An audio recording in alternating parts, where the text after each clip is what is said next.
gets stranger, this bombshell. Senator Ted Cruz, who 1 week ago ended his White House run, is now coy, suggesting he might jump back in.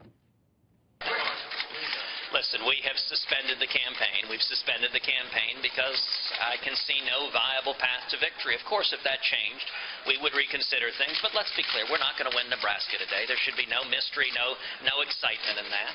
We've withdrawn from the campaign, and it is in the hands of the voters. If circumstances change, we will always assess change circumstances.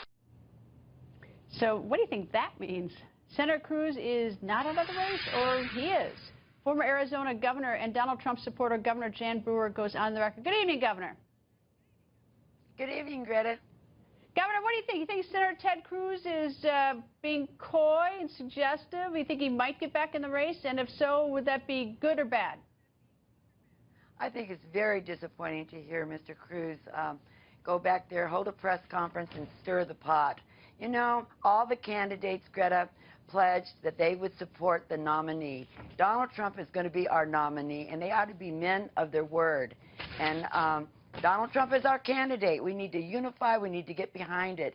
And for Mr. Cruz to be out there making these statements and stirring the pot and implying that maybe something's going to happen at the convention, now is the time that we all come together, we support our candidate, and we get our country turned around.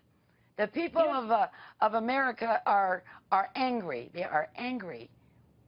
Yeah, but they sure are. In fact, Martin McCollum just gave us the numbers. 93% in Nebraska, and the exit polls say they are in West Virginia, 92%. And sort of speaking of Nebraska, it's sort of interesting tonight. Senator Ted Cruz says he doesn't expect to win, but still on the ballot there, you've got Cruz, Kasich, Carson, Trump, and Rubio. So there's still, we'll see who wins tonight. All right. Let me turn now to the favorite parlor game here in Washington, which is the VP nominee. Let's look at Donald Trump. Does he need a woman? Because he's getting certainly his opponents are saying that he's got a women issue. Does he need an evangelical? Because there's some evangelicals that's upset with him. Does he need a Washington insider because he's a businessman, billionaire, not a Washington insider? Or does he need someone from a swing state who might bring along Ohio or Florida? What do you think? What do you think he's looking for? All of the above. You gave me lots of options.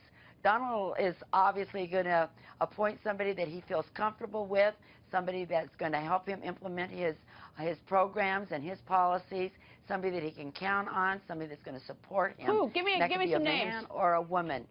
Give me some names. Well, play the parlor game. Come on, Greta. You've heard all the names, all the way from you know, there's been the woman, there's been Mary Fallon. We've got John Kasich, Rick Perry. Everybody's name seems to be out there a little bit on the different media stations. But Donald will make his decision, and I think he'll do it not earlier. I think he'll do it later. And I hope that he chooses someone that will help him bring women to the ballots. But you know, it doesn't have to be a woman. It can be somebody that's going to support him.